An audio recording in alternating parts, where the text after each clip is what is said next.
छत्रपती संभाजीनगर महापालिका निवडणुकीसाठी प्रचाराची रणधुमाळी सुरू झालेली आहे। वातावरण गरम झालेलं आहे। आरोप प्रत्यारोपाच्या फैरी सुरू झाल्या आहेत आणि आपल्यासोबत छत्रपती संभाजीनगर शहरातले सगळे नामवंत नेते, सगळ्या पक्षाचे पदाधिकारी नेते आहेत आणि आपण त्यांच्याशी बोलणार आहोत की ही महानगरपालिका नेमकं कुणाला ताब्यात घ्यायची आहे। सुरुवातीला मी भाजपकडे जातोय, त्यानंतर शिवसेना, मग एमआयएम, शिवसेना सगळ्यांकडे। तर बरोबर, चला एकेकाला बोलूयात। काय सांगाल की या निवडणुकीमध्ये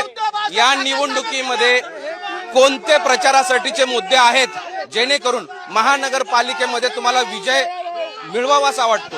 सर, आमच्या समोर एकच प्रश्न आहे, विकासाचा प्रश्न आहे, विकासाचा मुद्दा आहे। आणि आपण पाहताय की 1,12,000 कोटींचे उद्योग ज्या DMIC मध्ये येत आहेत त्यातला 1 लाख पगार मिळणारा जो कर्मचारी आहे तो त्याला नोकरी माझ्या मुलाला तिथे मिळणार आहे। बाहेरच्याला मिळाली तर तो माझ्या कॉलनीत राहायला येईल, माझं घर भाड्याने घेईल, माझं घर भाड्याने घेतलं मला भाडं मिळेल, माझ्या घरात तो राहिला तर तो दळायला माझ्या भावाच्या गिरणीत जाईल, त्याची गाडी दुरुस्त करायला माझ्या भावाच्या गॅरेजमध्ये जाईल।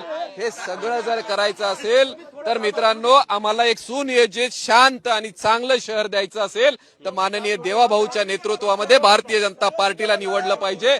एक विचार घेऊन लढणारी पार्टी, विकास आणि पारदर्शकता देणारी पार्टी ही भारतीय जनता पार्टी आहे।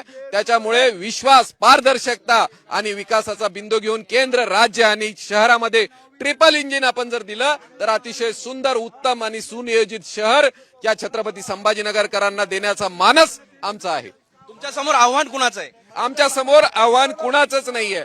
आमच्या समोर आव्हान जे राहिलेलं होतं ते उबाटा आणि MIM होतं, ज्यांनी छत्रपती संभाजीनगरच्या नावापासून विरोध सुरू केला। ते विकासाच्या सगळ्या पैशांमध्ये, सगळ्या योजनांमध्ये, केंद्राने दिलेलं भूमिगत गटार असो किंवा घनकचऱ्याची योजना असो किंवा समांतरची योजना, सगळ्यामध्ये पैसे खाऊन या शहराची वाट लावली। शहराचा विकास आराखडा 20 वर्ष होऊ दिला नाही, तो आपल्या देवाभाऊंच्या नेतृत्वात आम्ही आता मंजूर करून घेतलेला आहे। अन्यथा आमच्या शहराचे रस्ते रुंद झाले असते, ड्रेनेज झालं असतं, भूमिगत गटार झालं असतं, पण या लोकांनी इतके पैसे खाल्ले। आम्ही छोटा भाऊ असल्यामुळे आवाज करू शकत नव्हतो, पण आता आम्ही मोठे भाऊ आहोत। आम्ही आता खमकेपणाने शहराचा विकास अगदी खणखण वाजून